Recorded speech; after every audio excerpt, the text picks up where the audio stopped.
and welcome. Awesome. Thank you very much, David. So this is a sort of a short, sort of succinct introduction to. David said podcasting. Podcasting is sort of one thing. As far as audio goes, there's a broad spectrum. So I'm going to touch on some of what audio projects include. Just some sort of there's introduction here on the yellow memo here. Main thing is that you use headphones or earbuds for this presentation. You'll get a lot more out of it. And also, if you were using this in the classroom, you would want to say the same thing to your students that they come with. They have a laptop computer and they have earbuds or headphones or something so they can listen closely to their work. So, my name is Greg Lewis. I am the host of the Young in Chapter Cotisol podcast, affectionately known as the Yoko podcast. And as I say, I'm just going to go through briefly why audio projects, what they're about, a little bit about organization, and then we're going to play with the software Audacity and just sort of demonstrate a small project that way. So why use audio projects? They do give a chance for students to practice all of the language skills, but also they get to work in groups. They get to work on their own cooperatively. I actually was surprised at that when the students are working on their individual audio projects, how much they help each other and work back and forth and get ideas from each other. It's project-based. It's using technology, software, hardware, which I'm really excited about them using creatively rather than as consumers of media. They're creating it, and the footprint from their work is anything from their individual, audio, like electronic journals, like you might have in a class, to doing a school radio show, or to the broader world, being influencers online. This audio project is like a window into all of those activities in different levels. I do start off with getting them to become audio aware. I did a project, I did this class earlier in July, 3-week intensive course, and I asked students on the first weekend to go out and record some sounds of their environment. And mostly what I got were just roars.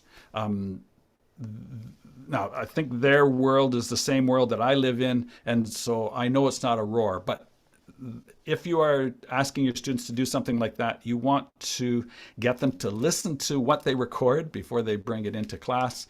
And secondly, that they understand that what they hear and what the microphone on their smartphone hears are two different things. And if there's wind involved, for example, wind is just a roar. So I use some advertisement audio to introduce some of these sounds, and I'm just going to. Are you able to hear these sounds? Coming through my mic, probably.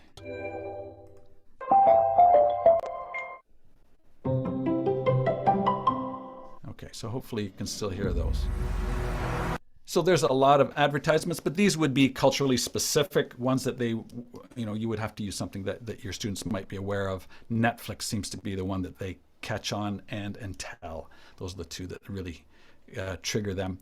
Now for this crowd, I thought maybe audio from television shows might be more apropos. So let's see if you can identify from these sounds the 6 television shows that are represented. You can write these down.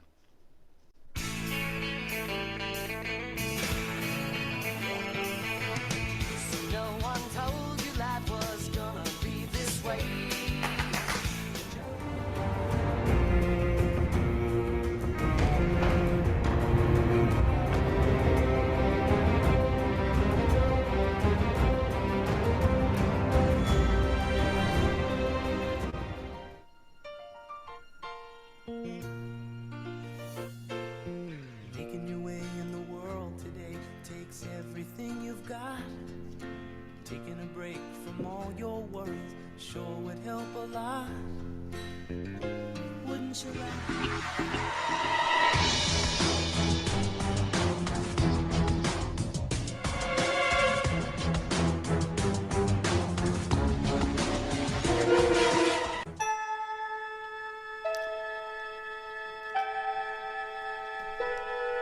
Space, a final frontier.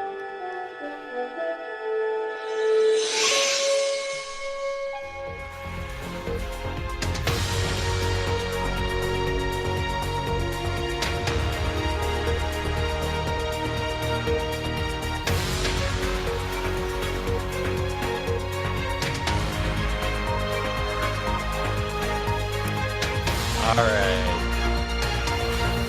Oh.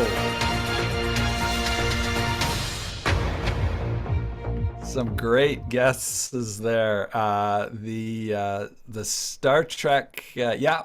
Mary Tyler Moore, no. Friends, Game of Thrones, Cheers. Yeah, you got that, Darren.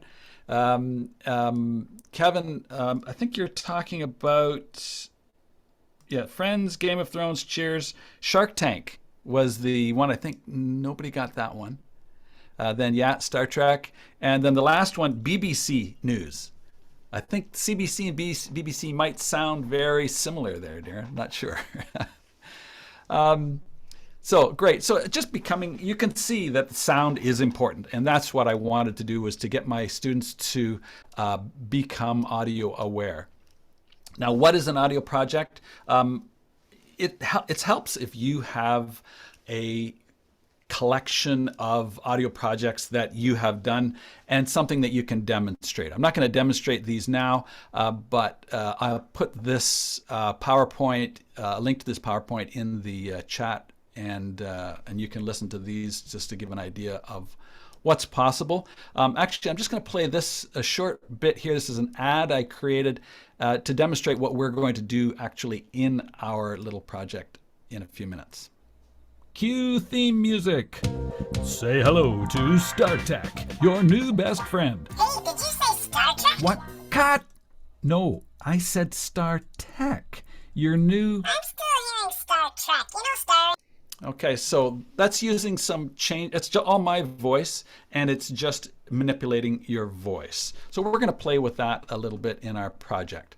And you can listen to the rest of these and hear some students' work, as well as audio book, monologues, dialogues, theater, which I did with David Kluge, a little project called The Lattice. I even use it for birthday greetings. So runs the whole gambit, and your students can apply it. You can have your students apply it as you see fit.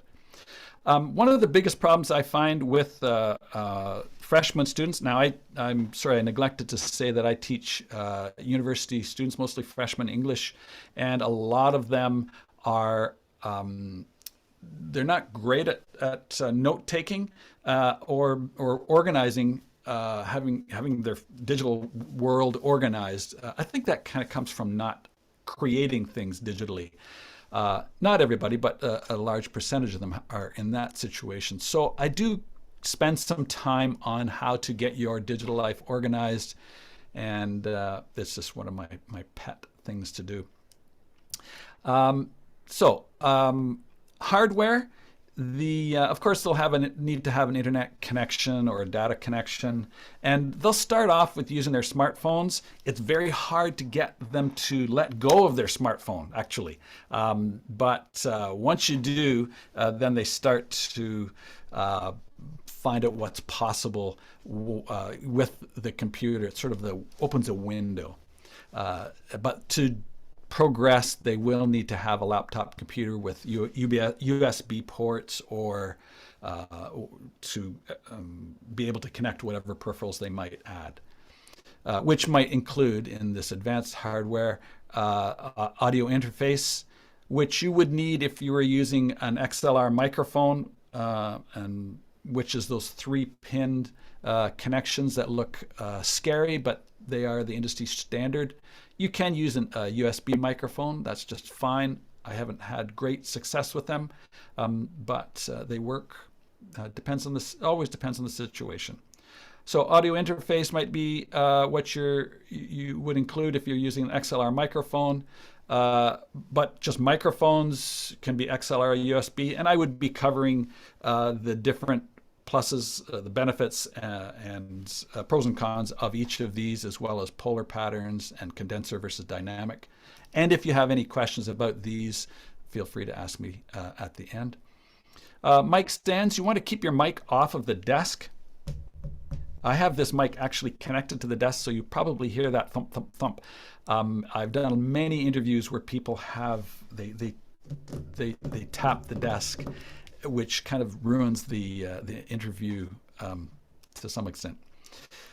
So you want to have your mic off of the desk. Also for interviews, not wearing jewelry, anything that goes clink, clink. Microphones, for a field microphone, just that's the little lav mic that you might see people have clipped onto their shirt sometimes. They can be wired or wireless. The mic I'm using right here, this is a shotgun mic. It's pointing at me like this, and you can get smaller ones for doing field work as well. Headphones, key thing is have them comfortable. You're going to be wearing them a lot. They do get hot if you're using over the ear. Some people prefer on ear or just earbuds, but I prefer over the ear just for the sound isolation. If you're in a booth and you're doing recording, you don't want the sound from your headphones, leaking into your microphone. You end up with a kind of an echo. So there are some headphone details at this link. If you're going to spend money on anything and you have the space, a vocal booth is the way to go. If you have a room that's not used and you can treat that room with sound absorption, sound isolation, that's where you should spend your money and buy cheaper stuff like microphones and sort of work your way up from there. But having the environment as clean as you can that's going to help you the most. Software, we are going to be talking about Audacity. That's what I'm going to be sort of demonstrating today. If you're doing video podcasts, which many students want to do, but for a beginner, I just sort of focus on the sound. DaVinci Resolve is a free one, as is Audacity. They're both free. And DaVinci is great as a video editor, and it has a really good audio editing software called Fairlight, but it's got a real steep learning curve. So, I would love to get into that more, but Audacity is what I started on, so that's what I'm focusing on today. WavePad is another one that's free, but you can only do a single track with the free one. If you want to pay for it, you can go to MixPad, and then you get access to the multi-track. GarageBand, for those with using Apple products, it's free from the Apple Store or with their Apple products. Often it's preloaded. I've never used it, but it does focus on music recording and mixing as opposed to voice, but I think it would work just fine. So you use what works for you best. As I say, I'm going to focus on Audacity. The last thing I want to just point out before we get into using Audacity is mic technique. And this is where a lot of people kind of forget about how to use their mic. It is, first of all, have the mic facing towards you. The part that is doing the recording is facing towards you. Mic levels, I'm going to be showing you about mic levels. That's how loud you are, and your software, your digital audio workstation, also known as a DAW, it will tell you where you are, where your levels are, and you want to peak somewhere around 6. It can be 10, 12, doesn't matter. You just don't want to go above 0. 0 is the highest. It sounds a little odd, but that is how it's done. Proximity is just how close you are to the mic, and your voice changes as you get closer. As you get closer, the picks up the lower frequencies a lot more, and as I move back, you can hear that I start to pick up the room. You can hear an echo. So proximity plays an important role, in your recording. Voice level, that's just how, if you're speaking very, very quietly and then you speak really, really loudly, that's hard to sort of balance out. So you want to try and have your speaker speaking at a fairly even level, and that helps you to set your mic levels as well. Mic angle and placement. Normally I have this microphone up and pointing down to my chest. Sound from of course, comes out of your voice, out of your mouth, through your voice box, but it also resonates in your chest. And depending on the sound that you want, you'll get higher tones if you actually aim your microphone higher, and you'll get deeper, more resonant tones if you're aiming it towards your chest cavity. Again, it depends on what you want to sound like. This is in recording on your microphone. We are going to, I'm just going to change my screen here. So now you should be looking at the Audacity screen. Is that right? Okay. So get me out of there. There we go. Okay. So this is the Audacity work screen, and we're going to start with a little bit of, let's see. I want to go to a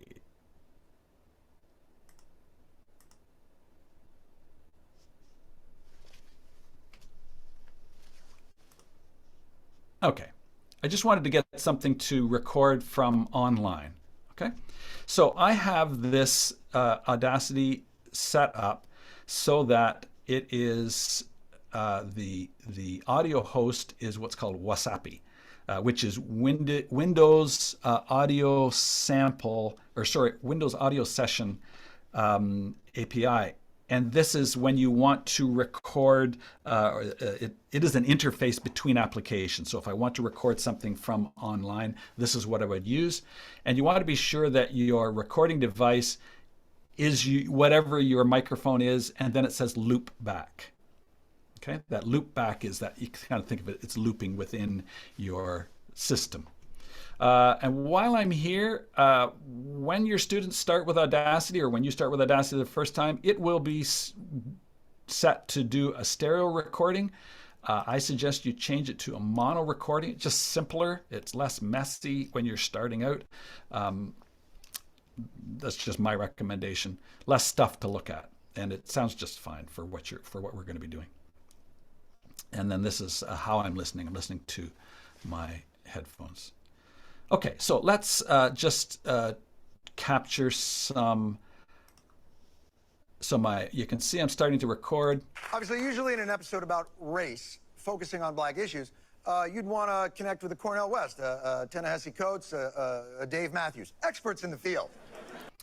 Okay, so that's all I really wanted to record there. And it's going to be these parts at the beginning and the end are going to be perfectly clean because they are coming from online. They're as clean as you're going to get. So I don't have to do any noise reduction. We will later, but right now I don't need to, so I can just cut that out. And so I just go to Cut or Control X after I've highlighted. And to highlight, I'm just clicking on my left mouse button and just dragging across, okay? And I can fine tune this by going to the border, and I can move this around to whatever. You can see the little pointer finger shows me where I'm at, and then cut off that section too. Okay. Now, to select this section, if I want to do anything with a waveform or a sound file, I can just double click on it, and if I want to take it out, I can just click below, anywhere in Audacity. Or I can click on select, and that will select it as well. There's multiple ways to do everything.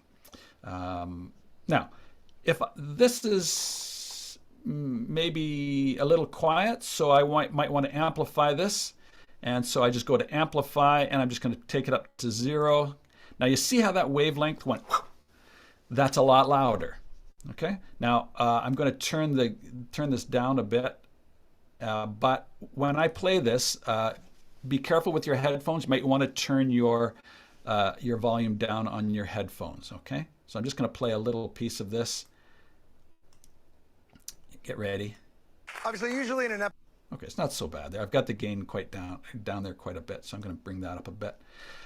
Now, I can also just bring in other things I have worked on. So in the past, I have had, under recent files here, I have all these things here, and I have this, I like this, I use this music intro for my most recent podcast. Now it is saved as a stereo file, so it's got 2 tracks. I don't want 2 tracks. And it's not opening in my other Audacity window because I've already started with mono tracks. So that's why it's opened up in a secondary window. But I can just highlight that, let's turn it white, and then I just go to tracks, mix stereo down to mono, bada bing, bada boom. And then I'm just going to cut that or copy, whatever you want to do, depends on how safe you feel.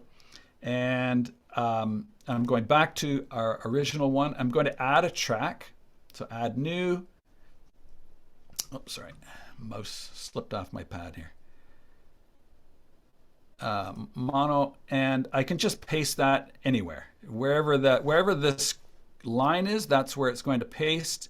And I just click there, and there's my music. Okay, and you can see I put my mouse over this bar at the top, and I can move this anywhere. So I'm going to move that up to the front. I'm going to move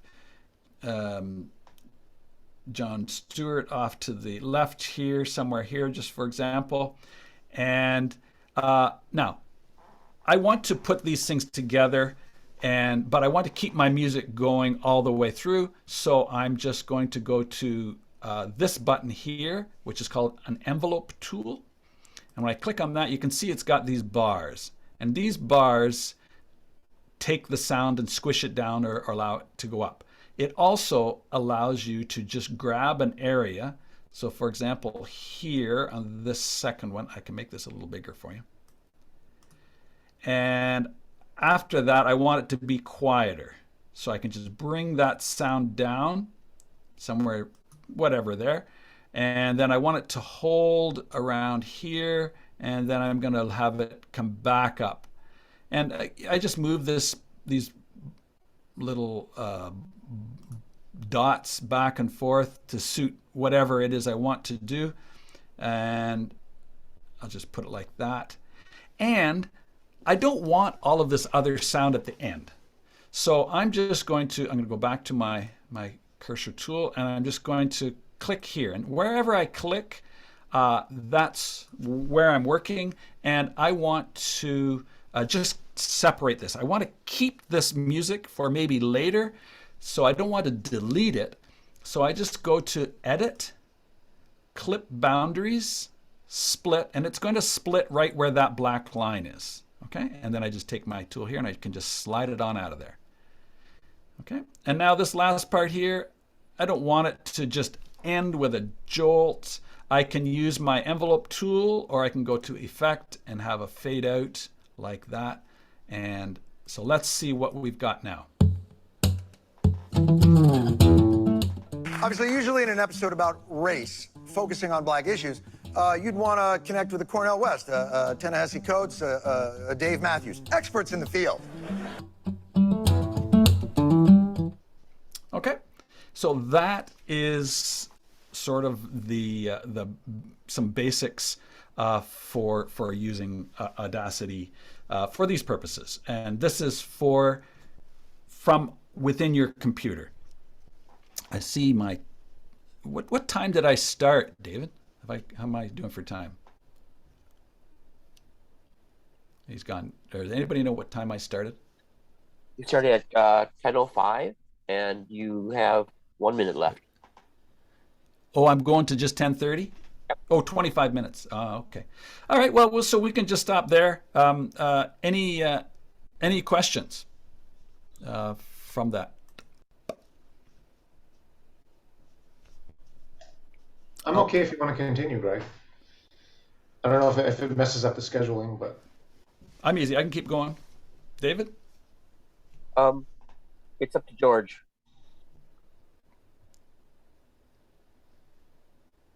We've got two, but not really. Up to me. There we Yeah, go. by all means, Greg. It's very interesting, and yeah, I'm a little dismayed that I can't give it my full attention as I'm also getting ready. But yeah, by all means, please continue if you have more to say. Sure. I'll just go through the last bit here, and thank you for the extra time. And so you should be back at the same screen again. Is that right? I can't see anybody nodding. If you're nodding. So I'm going to go to tracks. I'm going to mute these tracks, and to mute them, I just go to mute, and it'll go gray. Okay, because I don't want to have these interfering with what I'm doing right now, what I'm going to do next. Okay, so I'm going to go back to tracks, and I'm going to add 3 new mono tracks. Okay, oops.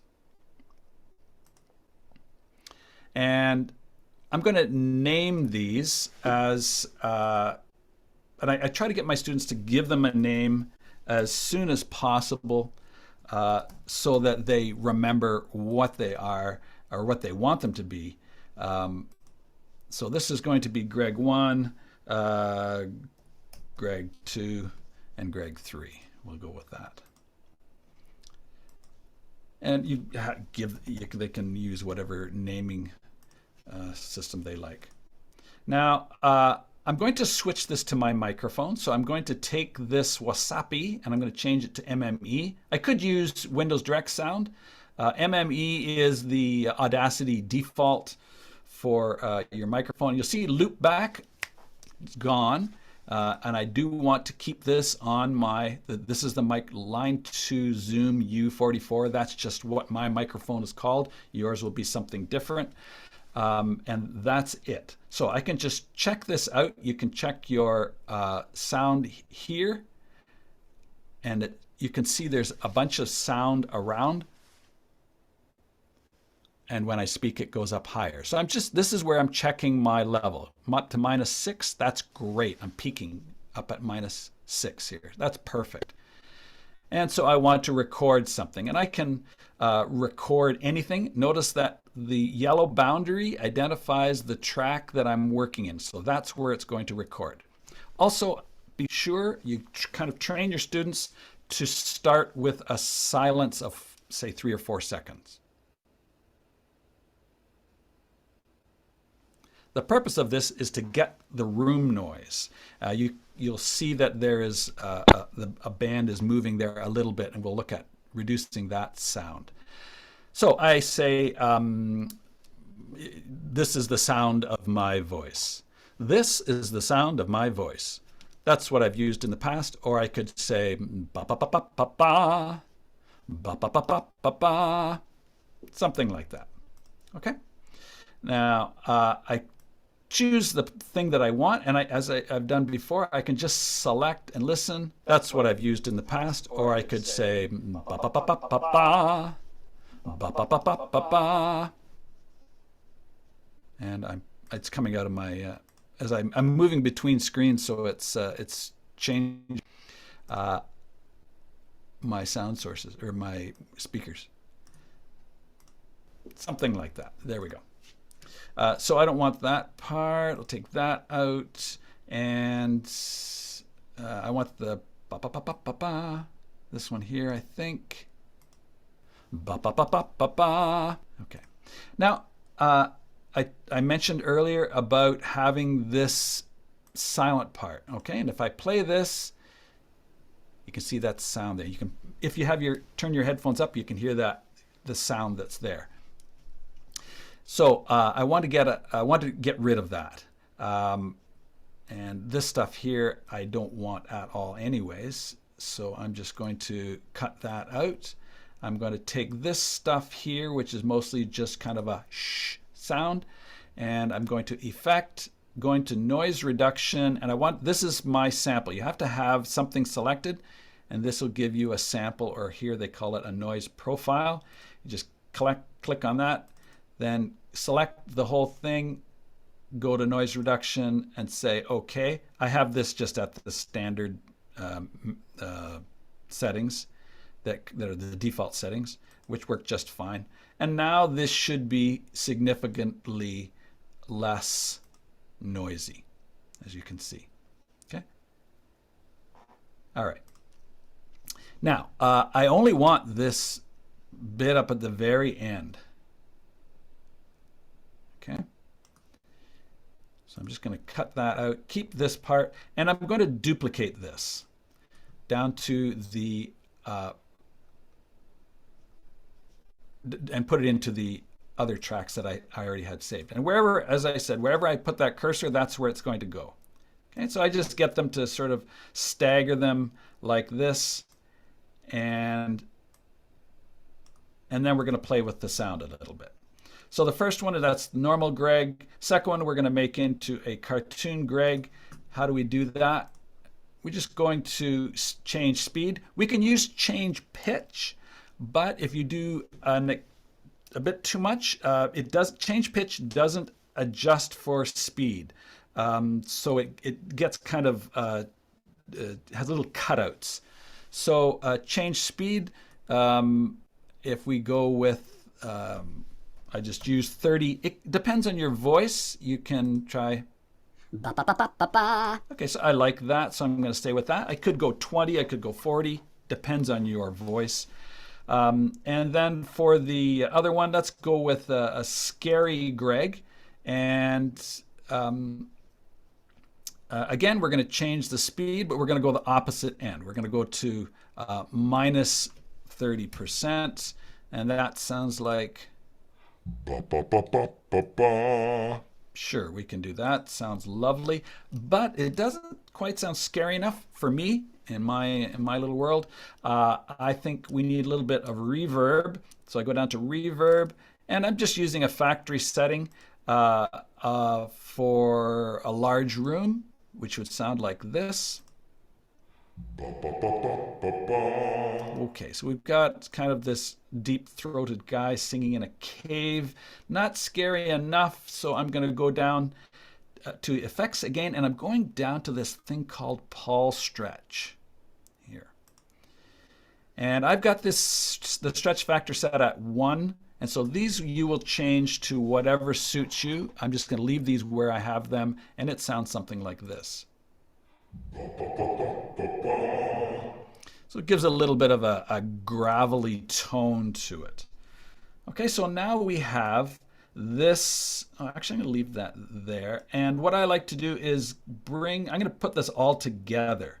So I'm going to take my regular Greg, I'm going to take the cartoon Greg and line them up here with the top. I'm going to bring that a little bit tighter. And then my scary Greg's going to come in here somewhere.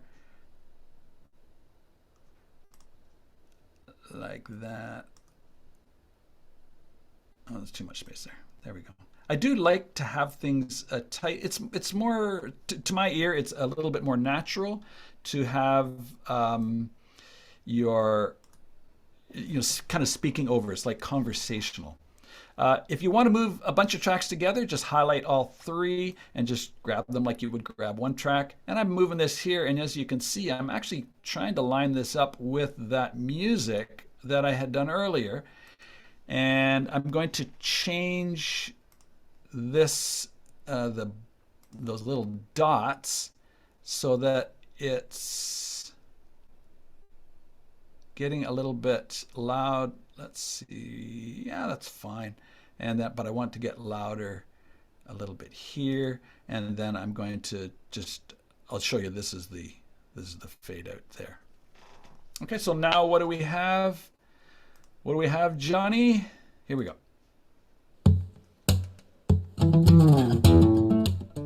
Ba ba ba ba ba ba. Ba ba ba ba ba ba.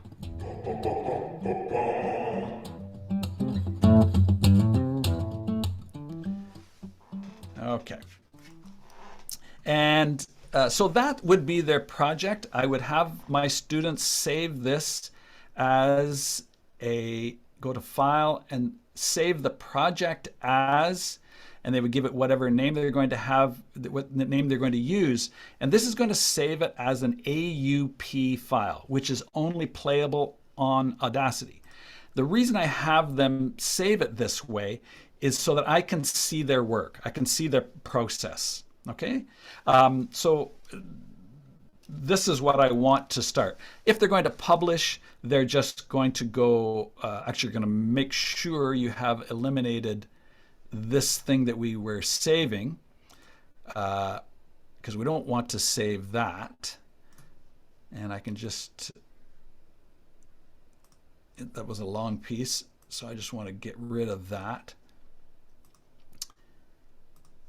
And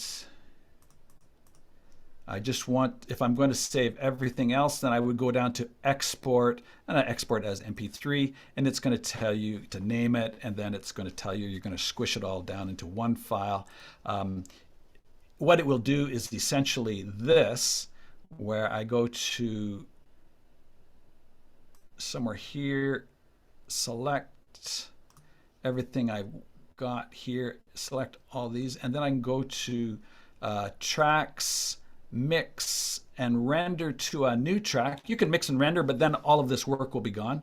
Mix and render to a new track, and this track at the bottom, and I just leave it named as mix. That is the, that's the end product. So this is a very simple little project that I can have my students do. And that's it. Bada bing, bada boom. Any questions about any part of that? Anything that's sort of sticking in your craw?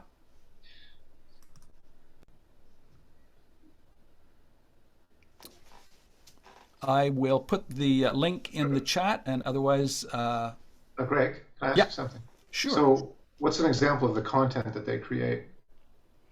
In the PowerPoint, at the end of it, give me just a second. What I do is I have them start off with a conversation that's up